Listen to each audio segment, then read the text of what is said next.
Welcome to Forensic Friday. where we examine the intersection of true crime, psychology, and the heart of being human in the middle of it all.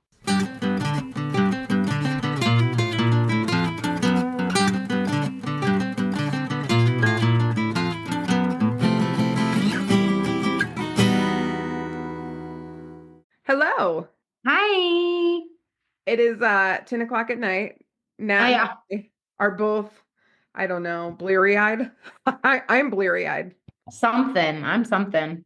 We have worked the last 2 days, I don't know, 10 hours a day each day together. That's pretty much what we do. Mm-hmm. Mm-hmm. You know? Nat, do you remember the show Singled Out on No. MTV? What? No. Okay, wait a No. minute. 1995-ish, but it ran for a really long time and it was Jenny McCarthy. Okay. And there were all of these people trying to like win a date with one person. And then they would have to like answer questions and answer the same as the person, whatever. And then somebody won at the end, they got a date. Okay. So this would be a good like rewatch someday. Oh, it was Hmm. 50. It was 50 single women and 50 single men. And they would like just keep trimming it down based on how compatible they were with whoever was trying to Oh, get the I date. know what you're talking Remember? about. I don't think I ever watched it. Oh, well, this is where our age difference shows, particularly with MTV, where there's Yeah. like I mean, little I watched eras. MTV, but I was obsessed. I was obsessed with watching music videos. Really? Yes, all the time. That kind of makes sense because I remember when like Britney Spears came out with her, oh, what's the song? Her first big song, Hit Me Baby One More Time. Yeah. And I remember being like, oh my God, it's a music video. Like before that, I don't think I had seen many or Yeah. cared, you know? No, I love music videos. Britney Spears kind of ushered in a whole thing for us. But this show was bananas. It was the guy from Boy Meets World, wasn't it? Will Arnett. Do you remember him? Okay. Wait, that's not Will Arnett. Will Arnett is the guy from Arrested Development. No, hang on. I really Like, don't I know who have people are. no clue. Okay, wait, I'm gonna figure this out. Yeah, yeah, it's not Will Arnett. It's the older brother from Boy Meets World. Do you know what I'm talking about? Yeah, I do. I don't know That's his the guy. name. So that was the Okay. guy, and then Jenny McCarthy was the girl. I'm almost Okay. okay. So anyway, I watched this religiously because I was just a little bit fascinated, and it was always the questions were really out there, and she was such a weird person because she was kind of funny, kind of gross, also was trying to be a sex pot. It was a lot. It was just a lot to take in, you know? Hmm. Okay, so I'm bringing this up to you today because we're going to talk about someone who appeared on like the OG Singled Out. So there was a Okay. show in the 70s called The Dating Game. Are you familiar with Okay. this at all? No, I'm gonna Okay. Google it. Okay, Google away. So The The Dating dating Game game. was this super cheesy show in the 70s. Okay. And it was like Bachelor number one, Bachelor number two, Bachelor number three. And the person can't see them. Okay. And the host asks questions. Uh-huh. No, the contestant asks questions Okay. of the bachelors and then picks the one at the end that they feel the most compatible with or who they'd like to go on a date with. Okay. Okay. So when you think now about Bachelorette, I don't know, MTV's The Challenge, anything where they're doing reality TV, right? Okay. Yep. We hope that they vet people, that Yes. they background check, that they vet people. And what we found is they don't always. Even The Bachelors had a couple of scandals where somebody got on. There was one person who got on who had a DV charge. And they just like didn't do the research and dude just like disappeared in the middle of filming. Oh God. And it was because they figured this out, right? Hmm. So I want you to picture this setup. Maybe Google so you get a picture of like the set. It's Yes. like very groovy, very 70s. Yes, I see it. Okay. The host says the following about one of the contestants. So and so is a successful photographer, and between takes, you might find him skydiving or motorcycling. That's the intro. Okay. Okay, so the contestant, Cheryl Bradshaw, interviewed three contestants, the one I just described, right? And two others. Mm-hmm. So in the end, she chooses the skydiver motorcycler, right? Okay. What she didn't know was he had killed numerous people and he had already been convicted of child molestation and he was sentenced to 3 years. He was paroled Oh gosh. for 17 months, reoffended, and then was in for another 2 years. What? Yes. Okay. So we have this And baddie and this is offender. before he went on the show. Yep. Okay. So I'm going to get into more of the details, but imagine one of your bachelors, bachelor number 3, right, is Uh-huh. this dude. So our girl, Cheryl Bradshaw, Mm-hmm. her spidey senses were screaming at her. Hmm. She never went on that date. So he won a date Good. with her. She never went on the date. He gave her the creeps. Interestingly, since all of this has come out, the other contestants have made comments about how creepy he was. But he Hmm. was charming enough to be on the show, to Mm-hmm. be chosen to be one of the contestants, and to be chosen by the lead, by the woman who was interviewing these bachelors. Okay. It's terrifying. Yes. It's so scary. So, many of you already know what I'm talking about. We're talking about the Rodney Alcala cases, I suppose. So when I Googled the dating game, it's a dating game killer, and the dude's creepy AF. Yes. So this is the dating game killer. So is there a Netflix series on this right now? Yes, ma'am. Ah, I beat you to the punch this time. You ah. always beat me to the cool shows, but I beat you to this one. You did beat me to this one. Woman of the Hour with Anna Kendrick is a Okay. drama movie of this, basically. So they Yep. take some creative liberties, but there's also a lot in it that's pretty accurate. Yeah. It is a tough watch. I don't recommend it if you are easily triggered by, I mean, they didn't really show a rape scene, but it's definitely, there's a few parts that are pretty Like disturbing. rapey. Yeah. So I'm going to explain the case. So if you want to watch it, it's a great watch. I think they do a really good job of highlighting the women who tried to put this guy away for a long time and some of the issues with the system. So it's actually a great movie. Anna Okay. Kendrick is amazing in it, Mm. but the fear when he's with someone is like palpable. Like it stressed me out watching it. Okay. Yes. So, Rodney Alcala has been called, as you said, the dating game killer. He's Mm-hmm. been called a killing machine. He killed 8 people, it's confirmed that he killed 8 people. They believe he's killed over 130 people, What? but there's 8 confirmed. That's insane. Yes. And not only that, there's kind of phases to his offenses, which is really weird. And he was actually on a game show. He was on a game show. He was chosen to be on a game show. They did not vet people back then, apparently. No, but they don't really well now, to be honest. Okay, You're you not and I have wrong. talked about, and I've done this with family members, much to their chagrin. My mother-in-law, we laugh. She just got remarried, and Mm-hmm. we laugh so hard because I mean, I know everything there is to know about the man. He's wonderful. His name is Pete. We love him very much. You love Pete. But I looked him up and he knows. We had him over for dinner and I said, "Hi, Pete. Nice to meet you. I'm going to do an extensive background check. Like I And already know a lot and we'll about you. talk about anything we need to talk about, right? He's fine. He passed with flying colors. But that's how we roll. You and I live in the forensic realm where we know that we need information and we need to protect ourselves. But that is not everyone, Mm-hmm. right? Mm-hmm. Let me tell you just a little bit of his history, Okay. and then I'm going to have some questions for you along the way. Okay. You. Okay, I'm ready. You ready? Okay. I do a little dance when I'm presenting a case.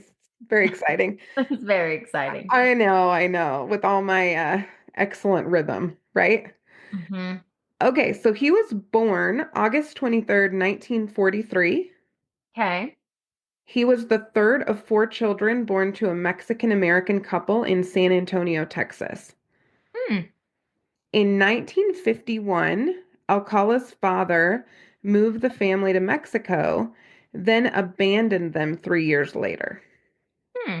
hmm In 1954, Alcala, who was 11, his two sisters, and his mother moved to LA, and he attended private schools. He did track and cross country. He was on the yearbook committee, very involved with school, and again went to nice schools like private schools. Hmm. In 1961, at 17 years old, he joined the US Army, and his commanding officer reported that he was, quote, manipulative, vindictive, and insubordinate. Right? I That's know. not a good look. It's not a good look. Also, he was disciplined several times for assaulting young women. Hmm. This is when he was 17, 18 years old. That's wild. Yes. And I mean, he was basically written up, whatever the military version of a write-up is. He was Right. he was written up for this. This is documented. Wow. And I don't know how it says he was disciplined. I don't know. I wasn't able to find exactly what that discipline was. Yeah. But he was in trouble quite a bit in Hmm. the army. Okay. 1964, he has a breakdown, like a full mental health breakdown. Hmm. He goes AWOL and he Hmm. hitchhikes from Fort Bragg, North Carolina to his mother's house in California. He had to meet with an army psychiatrist Hmm. because when you go AWOL and they have to do like a process, right? Because Yeah. it's actually, I don't remember what kind of offense it is, but it's against the law basically to go AWOL in the military. Like they're going to track you down and they're going to see what's going on, right? Yep. Yep. He was diagnosed with, not surprising, antisocial personality disorder, Oh, big and surprise. he has an IQ of 135, Okay. and he was discharged from the military on medical grounds. Hmm. hmm The other diagnoses that came up, kind of sort of as differentials, but also contributing, narcissistic personality disorder, malignant narcissism, which always cracks me up. It's not, that's nothing, but whatever. Hmm. Narcissism that is highly destructive, Hmm. right? Borderline personality disorder and psychopathy. Hmm. He also had some information on sexual sadism as a comorbidity. That's not great. Nope. So, Natalie, tell the listeners, I think most know, but not all. What Hmm. is sexual sadism? We've alluded to BDSM. We're going to do an episode on it at some point, but in a nutshell, what is sexual sadism? Let me think how to say it. I know I put you right on the spot. I know. It's like the thing that comes to my brain at first is like wildly inappropriate and sick sexual fantasies. Yes. And when that translates to behavior, in a nutshell, it's getting off on hurting people, Yes. Yep. right? I mean, it's literally having orgasmic experiences from hurting people. Well, and not to plug a previous episode, but to plug a previous episode, go listen to Shameless the, plug. yeah, shameless plug. Go listen to the Army Hammer Absolutely. episodes because that's Yes. so much of what his story was. He's a clear sadist, in my opinion. Yeah. Allegedly. Oh my God. Did you hear real fast? He is Yeah. starting a podcast. Yeah, I'm having huge problems with this. Are they gonna have a call in? Because I might call in.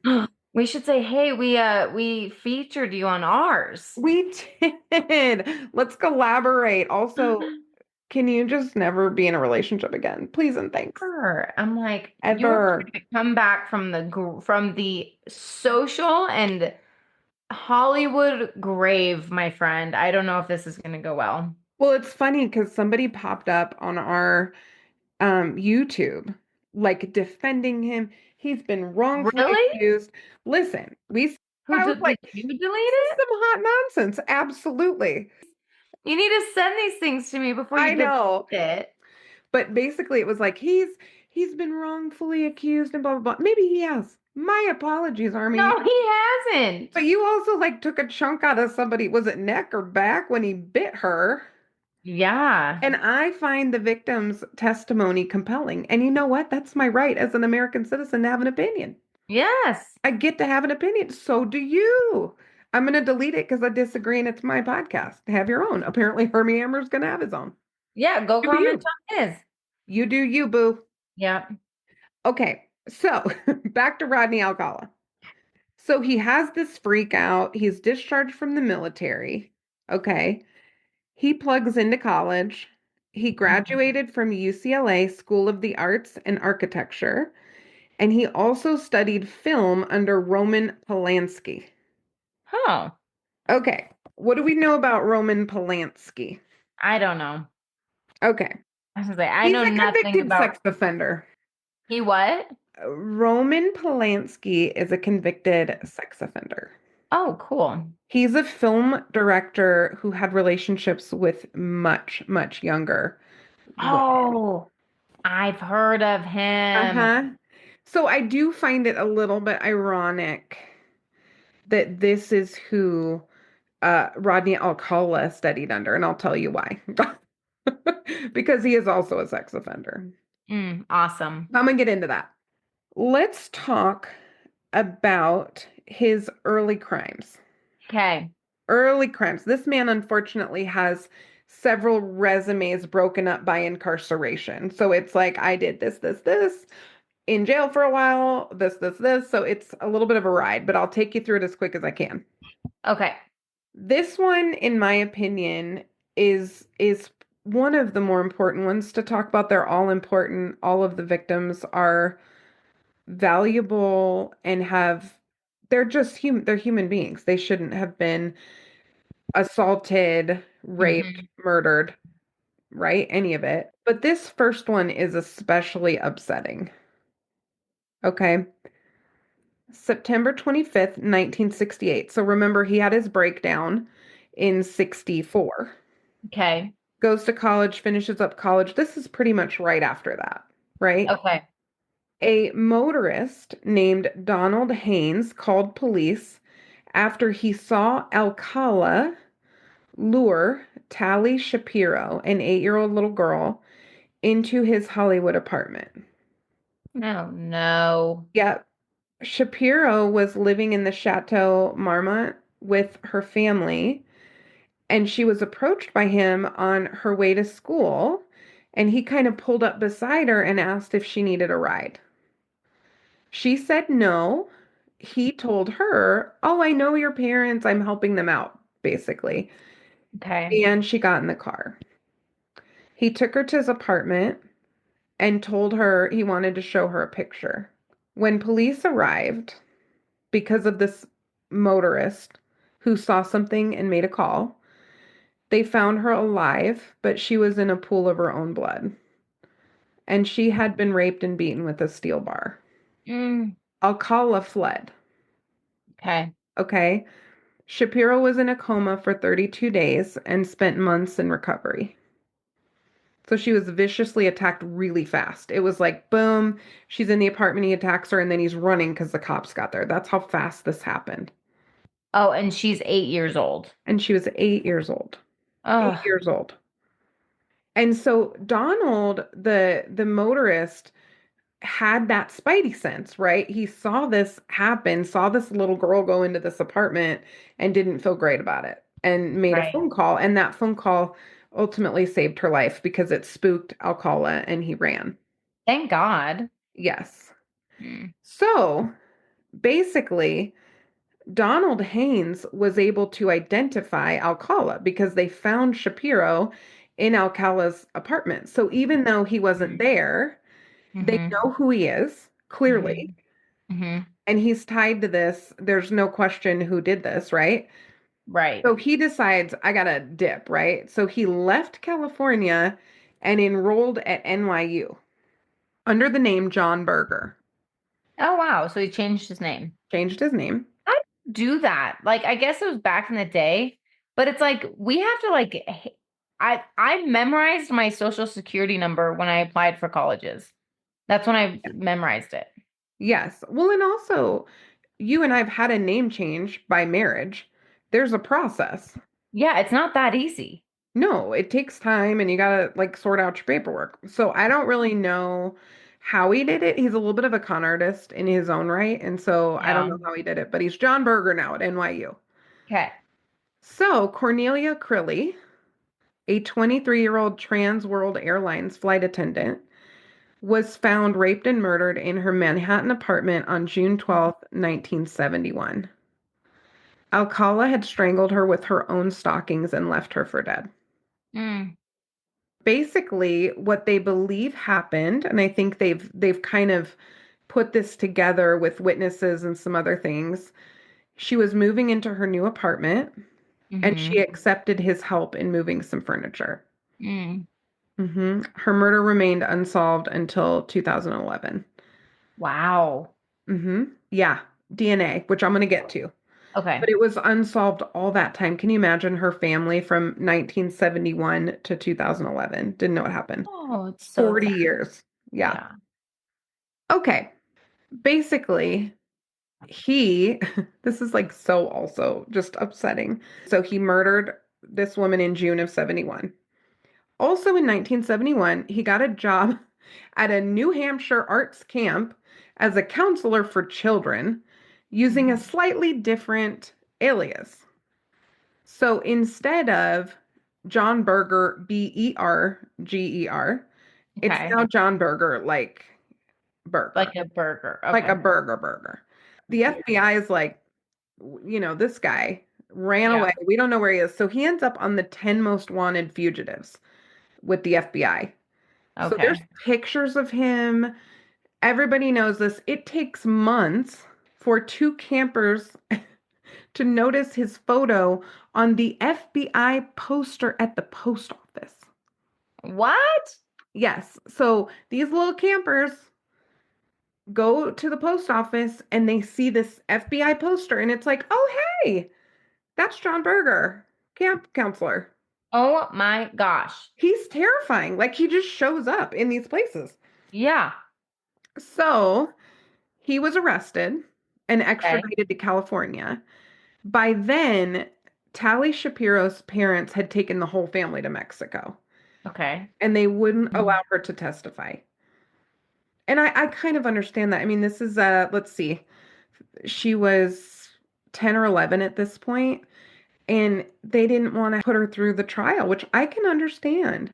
Mm-hmm. But without the primary witness, prosecutors couldn't charge him with rape and attempted murder. They just didn't have enough without the witness. And so he was convicted of child molestation, which was a lesser charge. He was sentenced to 3 years, and then he was paroled in 1974 after 34 months. Mm. Less than 2 months after his release, he's rearrested and convicted for assaulting a 13-year-old girl Mm. who accepted what she thought was a ride to school. Same MO, slightly older girl. Mm-hmm. He was again paroled after serving 2 years, and then he had to register as a sex offender, Mm-hmm. right? Mm-hmm. So basically, he gets caught up in the system, but he's paroled and he's a Mm-hmm. registered sex offender. What are Mm-hmm. your thoughts right now? Well, yeah, I don't know how he's out. That's insane to me. Honestly, so this is a little bit of a bunny trail. So I was looking something up the other day. I was trying to find. So remember when I got scammed? Like someone was trying to scam me and say that they were with the sheriff's department? It Yes, it was highly stressful. was very weird. You and I were like, it's a scam. I know, and then I messed with them and then they got mad. Yep. So it like got me thinking about all this other stuff and whatever. And you know, it's not the easiest thing to find the Mm-mm, sex offender list. mm-mm. I mean, I have it saved on my computer, but I'm a weirdo. Well, yeah, I do too now. Oh yeah. But I was looking at it because I was trying to find, like figure out who the heck this was calling me, and then I went on this whole thing. Oh yeah. But it's not always the easiest thing to find about people. True. Um,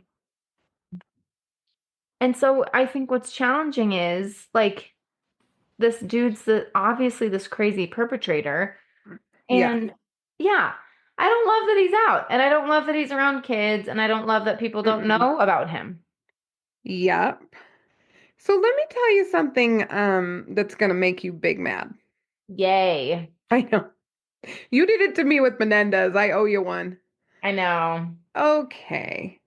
So after his release in 77, after he had already offended again when he was on parole before, right? So this guy's a mess and they know it, and he's a Yeah. registered sex offender. Yeah. His Los Angeles parole officer made the unusual choice of permitting him to go to New York City for a trip. Okay. They let him travel. What we now Which is know. dumb as shit. Oh, it's so dumb. And we get asked sometimes, is this person safe to travel? And I'm always like, this feels like a trick question. Like, I my answer is kind know. of always no. Also, It sometimes does feel like a yes. trick It's really question. hard. I know it is a trick These question. calls are hard to make. This one would not be hard to make. Absolutely no, no travel ever. You stay Ever. put, preferably within a 1 block radius, and Yep. some kind of ankle monitor slash shot collar. I got Yes. no patience for this dude, okay? Shock collar. That's so funny. So he goes to New York City, Okay. and the NYPD now believes that within a week of going to New York, returning to Manhattan, Hmm. he killed Ellen Jane Hover, Okay. 23-year-old daughter of a nightclub owner and goddaughter of Dean Martin and Sammy Davis Jr. Hmm. I mean, those are big names, Yeah. right? So, I mean, this is someone who probably ran in some pretty elite crowds in Manhattan. Hmm. She was last seen at her apartment on July 15th, 1977, and they found in her date book, like her little planner, that she had an appointment to meet John Berger that Hmm. same day. Hmm. So they know, pretty much know, Hmm. that he killed her. Mm, Hmm. that's sad. Yeah, it's really, really sad. And then And they're like, we shouldn't have let him travel. No shit, Sherlock. oh, I know. It's so frustrating. He had kind of a shtick that he would basically act like this amazing photographer Hmm. and that he took these pictures and that's how he would lure victims. Hmm. And obviously he has some charisma. If he was able to get on some of these people's radars, he manipulated his parole officer, Mm. which is what these guys do. They just Yep. do. They're good at Yep. this. Some Yep. of them aren't, right? Some killers are just blunt objects, right? Yep. But a lot of them, and especially the ones that are able to kill this many people, they Yes. have a little bit of finesse. Well, they have Exactly. to get this far Exactly. and to be out of prison. Like, what? Yep. So when they found her remains, Mm. basically it was buried under some heavy rocks on a hillside overlooking the Hudson River, which what they find is a lot of places where they found the bodies were in places where someone might have taken photographs. Like Okay. sometimes it was kind of scenic, like Yeah. where Yeah. these people were found, right? So, what does he do? Our little jet setter heads to LA. So he Mhm. skips out on parole, which is a problem, right? Mhm. But they don't find him. They don't have the resources they have now. You cannot do anything. Do you remember that show? I don't know if you watched it, but I thought it was amazing, where people would try to evade like law enforcement experts and go off grid. Like they would try to stay off the radar. And I think it was for a couple of weeks, maybe 30 days. And if they did, Okay. they would win. I want to say it was like $1 million, something like that.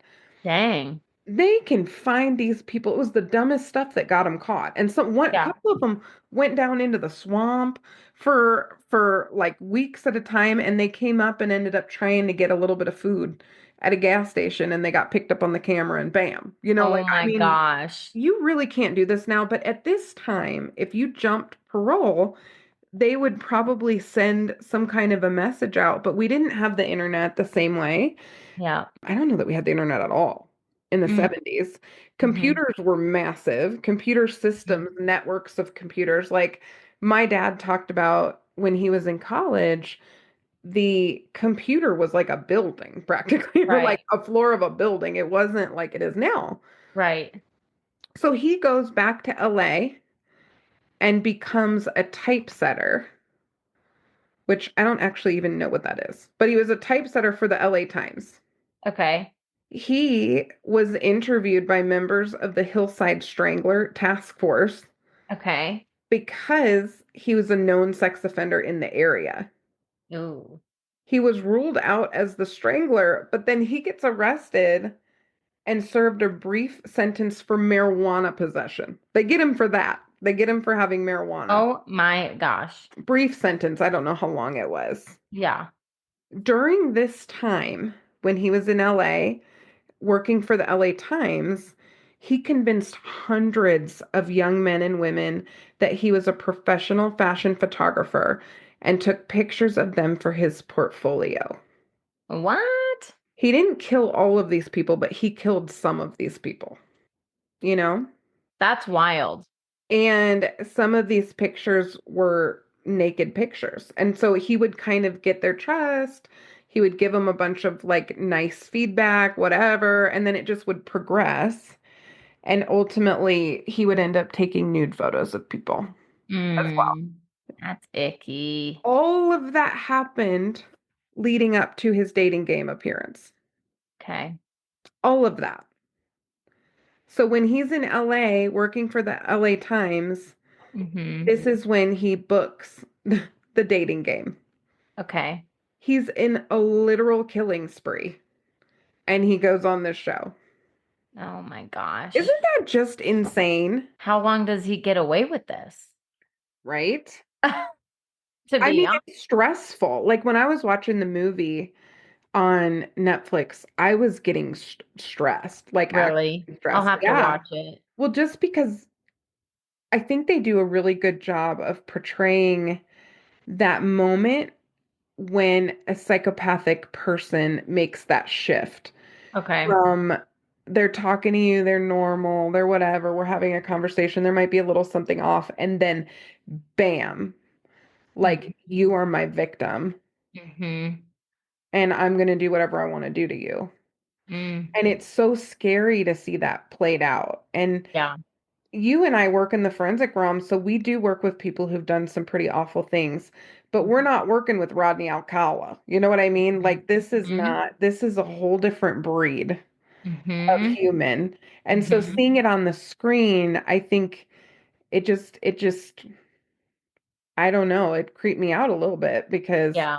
they did a really good job portraying that moment and then portraying in the victim the fear when that moment happens. And Mm. it's scary. That's so wild. So this asshole is just getting warmed up. Great. Mm-hmm. Yep. He goes on a California crime spree. Oh, great. Mm-hmm. And the How have they not like what? I know, it's so upsetting. Okay. He's doing all of this, like there's so much overlap. So from 1977 to 1979, he did the bulk of his murdering. What a weird way to say Hmm. that.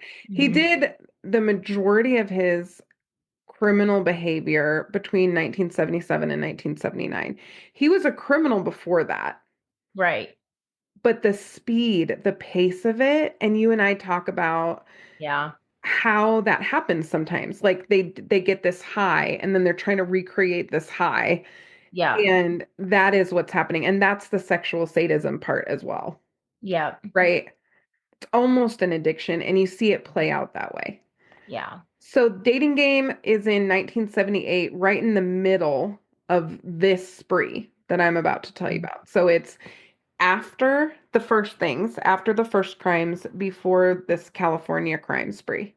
Okay.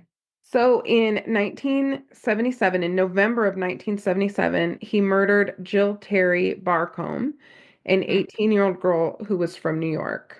Mm. And I'm not going to say the details because they're It's not icky. important. Okay. And Rodney Alcala doesn't deserve any clout. He's a Yeah. moron who Yeah. ultimately, I'll tell you how things end up for him, but Mm. the way that he killed the victims did involve sexual assault, and Mm. that was part of why the Hillside Strangler was suspected in some of these crimes because they were operating in the same area and they had some similar MOs. Okay. Yep. December of 77, a 27-year-old nurse, Georgia Marie Wickstead, was discovered dead in her Malibu apartment. Mm. She was discovered after she didn't go to work the next day, and she was a really consistent employee. She Mm. also was posed, so that starts to emerge as kind of a signature, Yeah. and she was sexually assaulted as well. And this was before DNA, so we're going to come back to how DNA influenced this. They collected DNA evidence, but they didn't have the databases that they had later to identify people. Mm. Mm-hmm. So they took DNA from all of these scenes, they just couldn't do anything with it yet. Mm-hmm.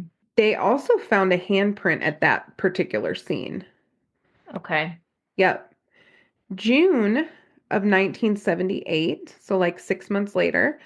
Charlotte Lee Lamb, a 31-year-old legal secretary from Santa Monica, was found dead in the laundry room of the apartment complex she was living in.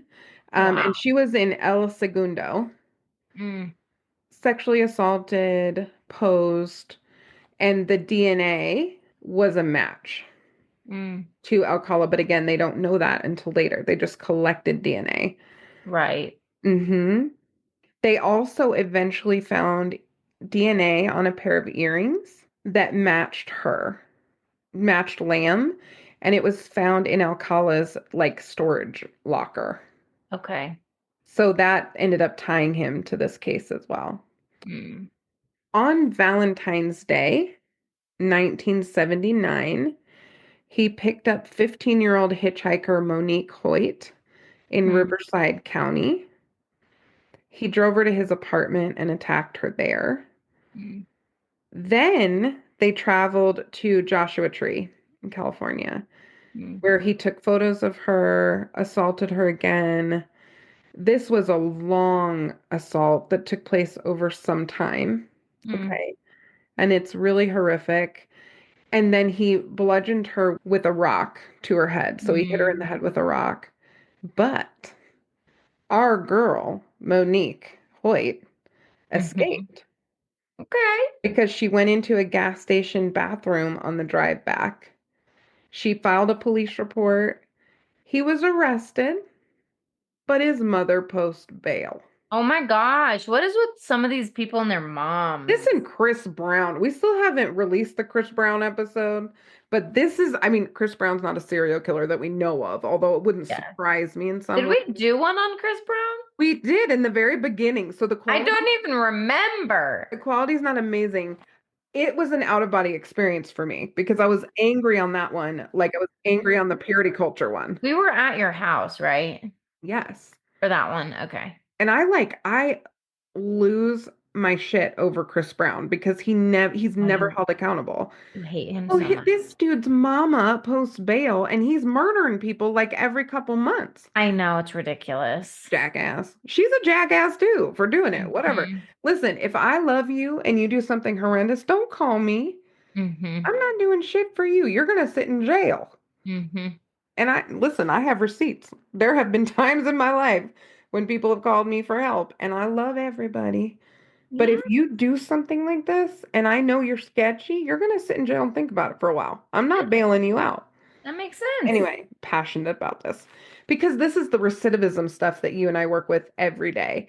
Yeah, Not on a Rodney Alcala level, yeah, right? But just the wisdom of reducing the risk of recidivism. And if we're yeah, bailing people out and doing things like that, I know you're innocent until proven guilty, but this jackass had a lot going on. yeah, And his mom probably knew some of yeah, it. He was a yeah. weirdo and she knew it. Okay. Yes.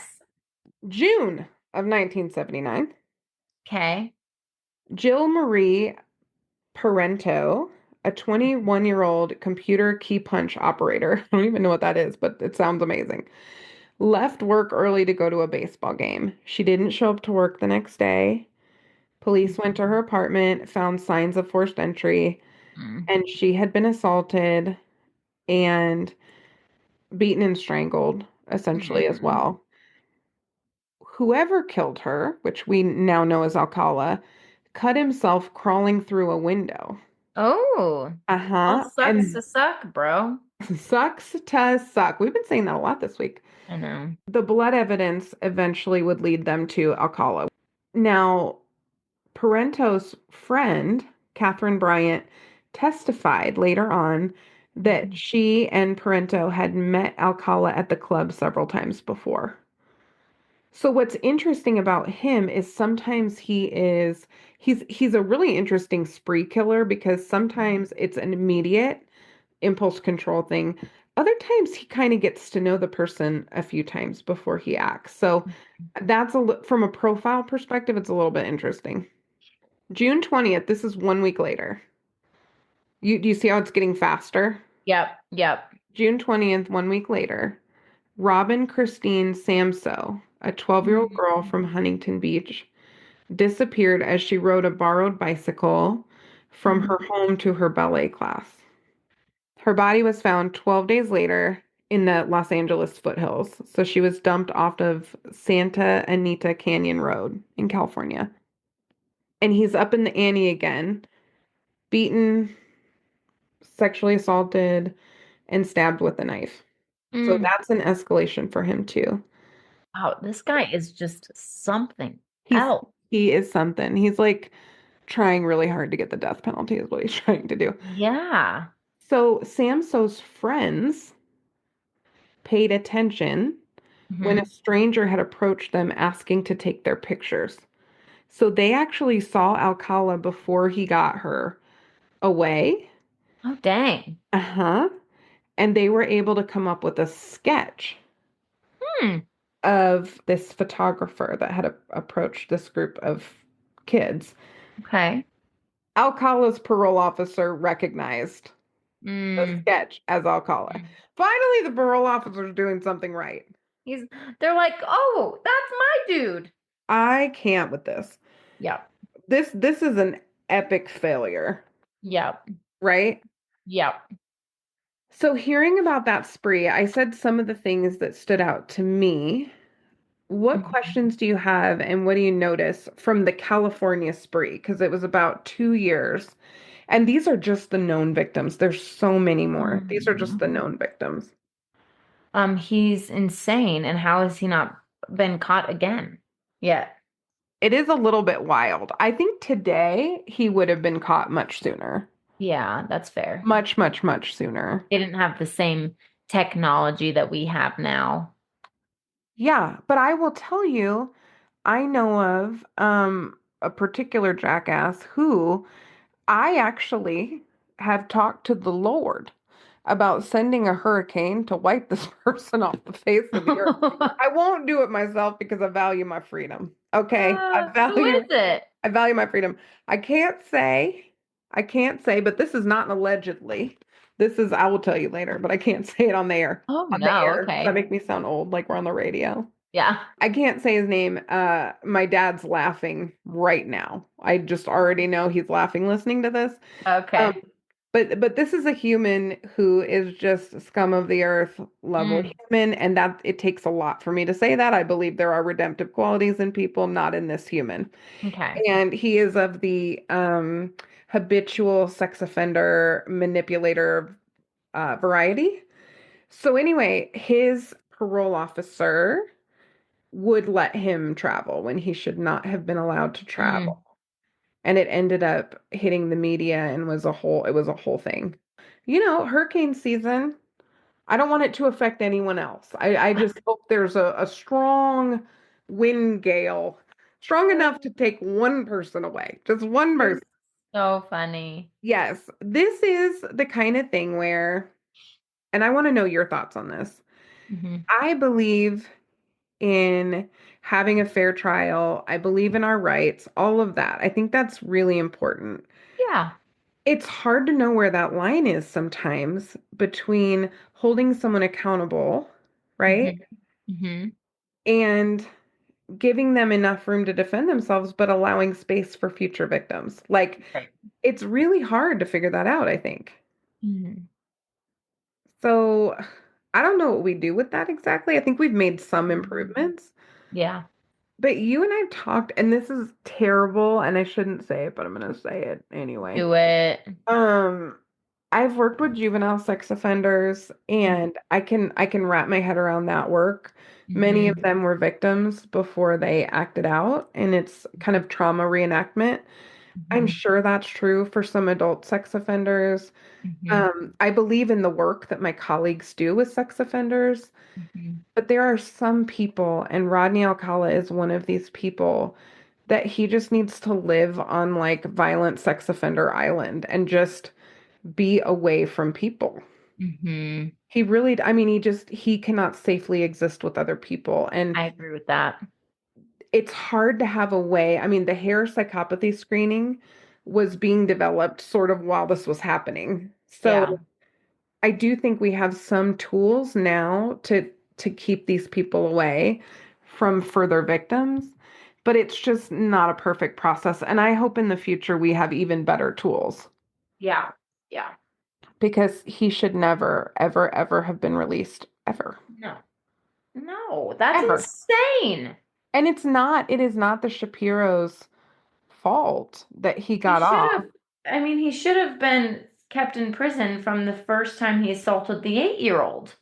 Well, yes. And if not then, how about when he reoffended? Like, Yeah. you have a habitual offender, sex offender, and he's traveling and he's doing whatever he No. wants. Oh my God. Yeah, that's That's insane. just not okay. Mm. Okay. So now's actually the interesting part that I kind Okay. of enjoy. His arrest and trials. Yay. So he gets arrested and held without bail. Thank God. Goodness. Yes. So he goes on trial for Sam So's murder and was found guilty in 1980 and sentenced to death in June. Bye bye. So we're thinking, right? We're thinking done. Yeah. Nope. The verdict was overturned by the California Supreme Court in 1984 because the jurors had improperly been informed of his prior sex crimes. Oh my gosh. This is where the system is so weird, right? Because there's only certain things that are permissible in a hearing, and I they know. got information they shouldn't have had. That's so dumb. The verdict was overturned in 1984, which we So talked dumb. about, right? California Supreme Court overturned the conviction, the verdict, Hmm. in 1984 because the jurors had been improperly informed of his prior sex crimes. They weren't supposed to know that as a part of this case. Right. May of 1986, they're like, let's do a second trial. Cool. This has cost taxpayers like millions So and much millions of dollars, money. Also millions daughters. and millions of dollars Yes. trying to just deal with this guy. Mm. So the second trial was identical, except that the prior criminal record testimony was left out. He was convicted and sentenced to death in August. Praise the That Lord. quick. May to August. Boop. Death Bye penalty bye. again, right? Yep. Okay. You would think. Mm. 1992. So a cool, what, 6 years later? The California Supreme Court upheld the verdict because these are all appeals, like challenges, right? Okay. He filed a habeas corpus petition, which basically is like he's being unfairly held for some reason. He's an idiot. I know he is, but you know what? He's having some success. He had a second trial already, right? He's one of those that's like, I'm gonna overshoot and see what sticks. Yes, and why wouldn't you? I mean, you're literally just sitting around in prison rotting, so why not, you know? Yeah, We yeah. talk about the Menendez brothers who've done some really incredible things in prison. And then you Mm-hmm. got this Yahoo, like it's just a whole this they're one of these things is not like the other, right? That's a Yahoo. Ugh. Okay, so he files this habeas corpus petition in 2001. Mm-hmm. A United States District Court judge granted it, overturning Alcala's second conviction. Okay. That decision was upheld, so it was challenged by, who knows, the DA's office, whatever. It was upheld in 2003 by a Ninth Circuit Court of Appeals panel. Get this when I tell you why they upheld overturning the conviction. Mm. Because a witness was not allowed to support Alcala's contention that a park ranger who found one of the victims, Samso's body, had been hypnotized by the police. So, because the court didn't let some joker come in and say that, yeah, I think Alcala's right that the park ranger that found the body had been hypnotized by the police officers, they had to overturn it. What? It's just dumb legal stuff, dumb Dumb. stuff, right? But again, progress for him. Yeah. Now they didn't release him. Basically, what it means is he's still in jail, Okay. prison, but they're preparing then for another case. 2003. God. Okay, so he was arrested in 79. In Okay. 2003, 24 years later, Orange County investigators start matching DNA under a new state law, Mm-hmm. even though Alcala objects. And they Mm-hmm. matched his semen to rape murder scenes of two women in LA. Then there Mm-hmm. was more evidence, including another cold case DNA match, Mm-hmm. and he was indicted for the murders of four additional women, Mm. right? FAFO. He's like, Mm-hmm. I'm going to fight this, and then bam, all these other things come up. Yeah. Okay, there's so much evidence. I'm not going to go through all the evidence. Okay. Okay. While he's incarcerated between the second and the third trial, he files two lawsuits of his own. Oh my gosh. I know, just when he couldn't get more annoying, he's like, you know what? I have an Full issue with send. the California penal system. It's This like, I is have an the issue with you, bro. this is his full send. Full send. He's like, you know what? I got nothing to lose. He does your classic con artist move. We have a slip and fall incident. Oh, I'm so sorry you fell down in prison. Like, Like, what are they going to do? Award you damages? Like, my God. right. But he tried. He Okay. tried. He Mm-hmm. also, Nat, I can't. He also sued them for refusing to give him a low fat diet. He's a whole vibe. Although that one's a little funny when you find out how he died, but I'll come back to that. Yay. Maybe he knew something. Who knows? I don't think Okay. the healthcare is exceptional in the prisons, but whatever. Okay. Fair. I don't think you get to demand any kind of diet in prison, whatever. Yeah. In 2003, prosecutors decided to put all of those charges together. Okay. Alcala still has attorneys. I don't know how. I don't know if they're public defenders. I don't know who's defending him, but they're Okay. saying it's really hard to have a fair case because you're going to hear about all five. And so it's hard to have doubt about one when you hear about the other four. Oh It's my kind of the gosh. point, but whatever. Right. Right. Okay. In 2006, the California Supreme Court finally does the right thing. They Okay. rule in the prosecution's favor. And in February of 2010, he stood trial on the five joined trials. Yes, Okay. buckle up. I'm going to tell you about the third trial. I'm buckled. Are you? I'm Are you ready. sure? I'm ready Okay. for So the race car. remember when I made the comment that he's just like a little bit extra? Yeah, Well, a he little. gets a little delusional at some point along the way, which can happen. Yeah. He wrote a book between the second and third trials. Okay. He called it You the Jury, which is just weird. Claimed his innocence, right? And basically said he hadn't been given a fair shake. So for his third trial, he decides, I'm going to be my own attorney. Okay. Some people represent themselves Hmm. in these kind of hearings. Most of those people, though, don't refer to themselves in the third person. Nat, your face is like, oh no. I know, yeah, it happened. He would Oh, say, Mr. painful. Alcala, do you blah, blah, blah, blah, blah. And then, No. yes. And then he would lower his voice and be like, well, blah, No. blah, blah, blah, blah, right? What a weirdo. So weird, so cringe. I can't. It's not the cringiest thing he's ever done, but it's not great. It's So he weird. represents himself. Guess what his defense is? What? Think. What do you think his defense might be? How's he going to defend himself? Mm, well, I want to take a low-hanging fruit, but I feel like when it's true, I'm really compassionate. Yes. Abuse. No. Oh, okay. Well, thank God. We don't have to have compassion. What is it? That he just can't remember. Oh, I hate him.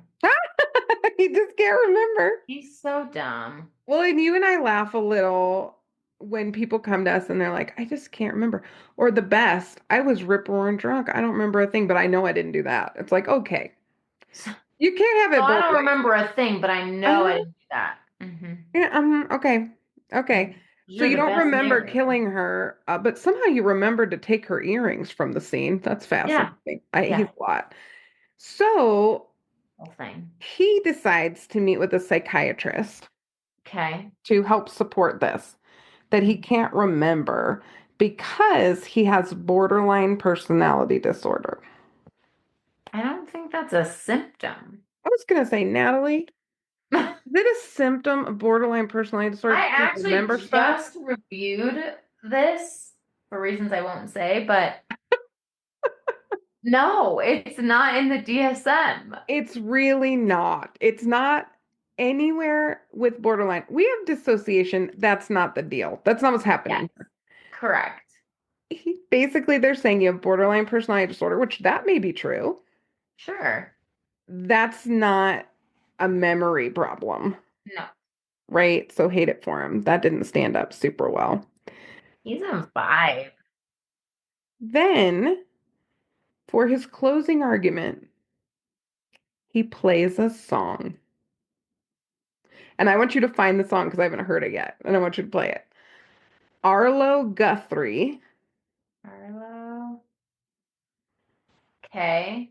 And the song is Alice's Restaurant. Okay. And I want you to read the lyrics to the song. You don't have to Um, play it because the audio might not be good, but can you read the lyrics to this Arlo Guthrie song? I don't want to read it out loud. Yes, read out loud. Just Oh, even the chorus. okay. So here's the chorus, I think. Okay. I I think I know need to listen to it to know what this is about. it's weird AF. But it says, hold on. Okay. Okay. Well, the first chorus is you you can get anything you want at Alice's restaurant. You can get anything you want at Alice's restaurant. Walk right in. It's around the back. Oh no. Just a half a mile from the railroad track. Oh gosh. Uh-huh. You can get anything you want at Alice's restaurant. Basically, though, here's the deal. The song is about a protagonist who's telling his psychiatrist that he wants to kill. Okay. So, we've talked about deadlocked juries before. We've talked about hung juries, mistrials, all that kind of stuff. Hmm. This jury, less than 2 days, convicted him on all 5 counts of first-degree murder. Wow. Yep. So when they get to sentencing, they have a surprise witness. Guess who it was? Oh, a surprise witness? Mm-hmm. I don't know who it is. His mom. Ah, nope. Not mom. We're not that lucky. She's like, oh, my baby. Yeah. We don't love that. No. Tally Shapiro. Hmm. Tally Shapiro. So if she was 8 in 1968, so she was born in 1960, Okay. and this trial was in 2003. Okay.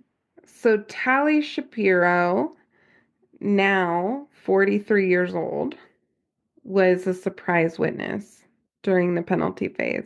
Wow. Go Tally! Go her. Survivor all the way, nailed the Dang. literal coffin. At that point, I can't remember if he was sentenced to death or not in that because it had to do with the jurisdiction.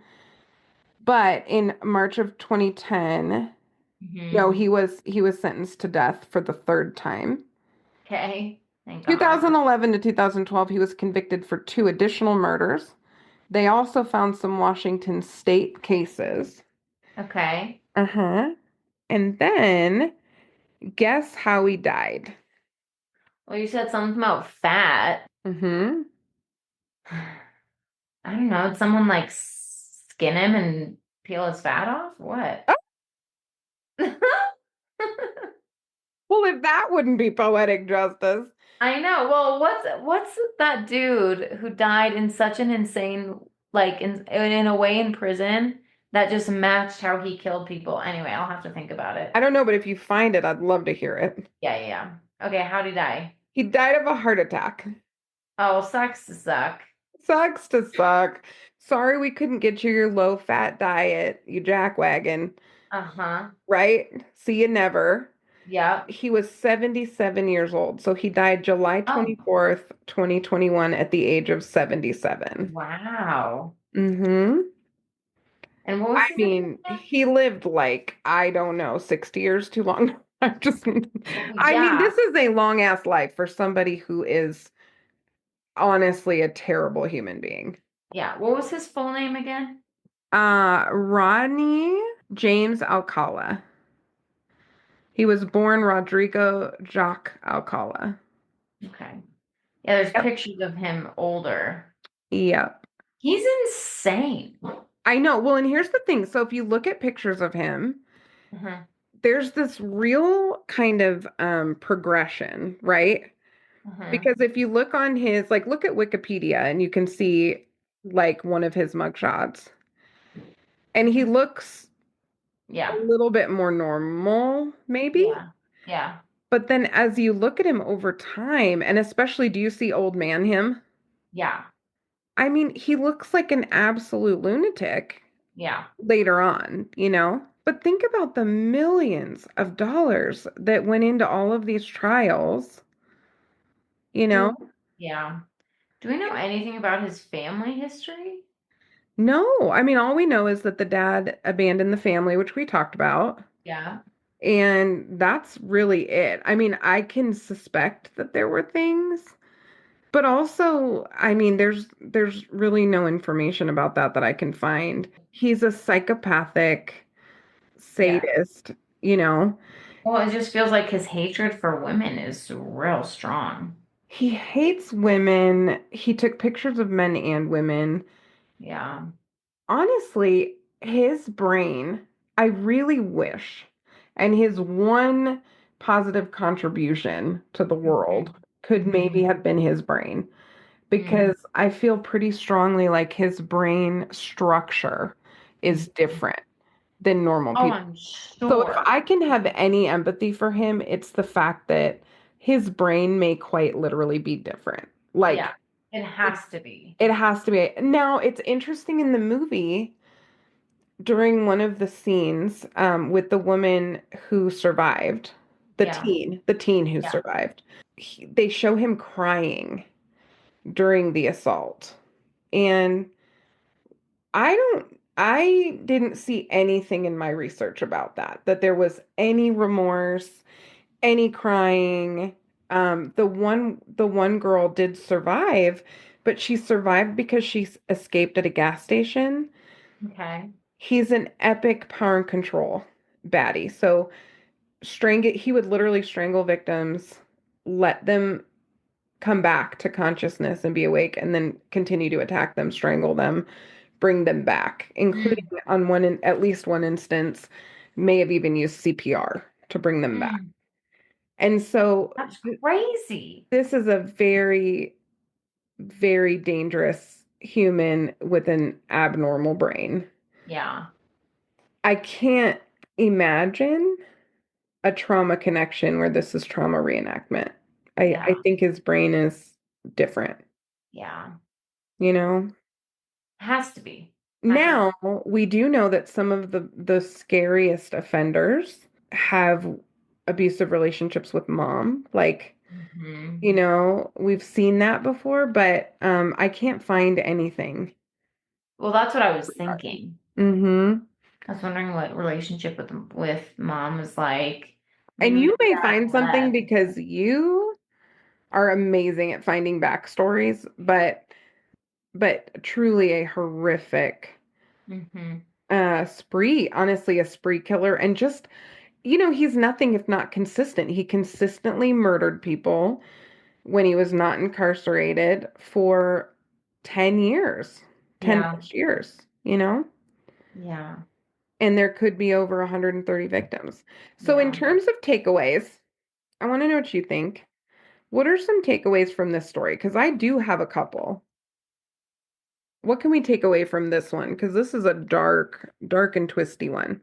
Well, I'm glad that our justice system's a little better Oh yeah. than it was Our data around collection parole. is Yeah. certainly better. Yeah, like around parole and probation. Mm-hmm. As you and I see that, it's real hard for someone to Mm-hmm. travel the way he did, even if they're just on probation, let alone Yes. parole. Yes. And I mean, we often talk about the victims in these cases, and the heart piece is always with them and their families, but I mean, my brain honestly goes to there's just so much for me that's unknown because you know me. I'm like, this is why when I do cases, it takes me forever Oh, because I I know. need everything. I need the why, I need the what, I Oh, need, yeah. and so my brain is going to this place of like, not so I can have empathy for him because he's one of those cases that even if I know what happened to him as a kid, I'm not gonna have empathy for his actions at all. Oh, absolutely. It's not like the Menendez brothers where he then attacked his attackers. He Yes. went after innocent victims, a Oh, lot of children. and when you see the defense, hmm he kept defending, manipulating, Yeah, triangulating. yeah. So it's not that I want all the information for that piece, but I want to just know like what I want his brain scans. I want his I do family too. history, you Oh, know. yeah. Don't you just want to call up Dr. Amen and be like, hey, Can we go what do you back in think of this dude's time? brain? What might it look Yes. like? You know? Yep. He could have at least donated it to science and like do one good thing? That's not in his nature. No, it's not. It's really not at And all. if I find out that all that happened to him is his dad left him, I think that's what you're gonna find, good Godspeed. buddy. Mm-hmm. That's infuriating. I have a couple takeaways. I think number one, screening and background checks. I honestly think Yeah. even if you're dating someone, if you're going on dates, any of it, dude, look everything up. You can find everything online. It Always. is worth, I'm on Truth Finder. It's $30 a month. It is worth it. I Yes. check everyone out all the time. Yep. I trust almost no one. I Well, I trust got my nothing. immediate people, you know? You can look me up. I got nothing. Oh, I know. I already have. I'm just kidding. I actually haven't. Well, you know what? That's not true. You've been background checked. We get background checked to do the job that we We do. do. We also are fingerprinted. So Hmm. if we pull shenanigans, they're gonna know real fast because we have to Yeah. register our fingerprints. Yep. And we're held to a really high standard as we should be legally. Yep. Yep. So that's number one. Number two is the thing we always say, which is see something, say something. Hmm. That's what saved Tally Shapiro, who Hmm. ultimately helped keep him incarcerated at the end all those years later. Yep. Right So on. good on ya, motorist, random motorist who made a phone call. And then the third one is to advocate for change in our judicial system. It is better than it was. It could always continue to be better. And I think around sexual offenses, we still don't do what we need to do to keep people Yeah. safe. Yeah. We try, Colorado's a great state for forensic work because we have really amazing resources. And that's true with our sex offender management board and the Hmm. providers here. But we Hmm. still have a long way to go, Yeah. you know? Yep. So, dating game Mhm. killer.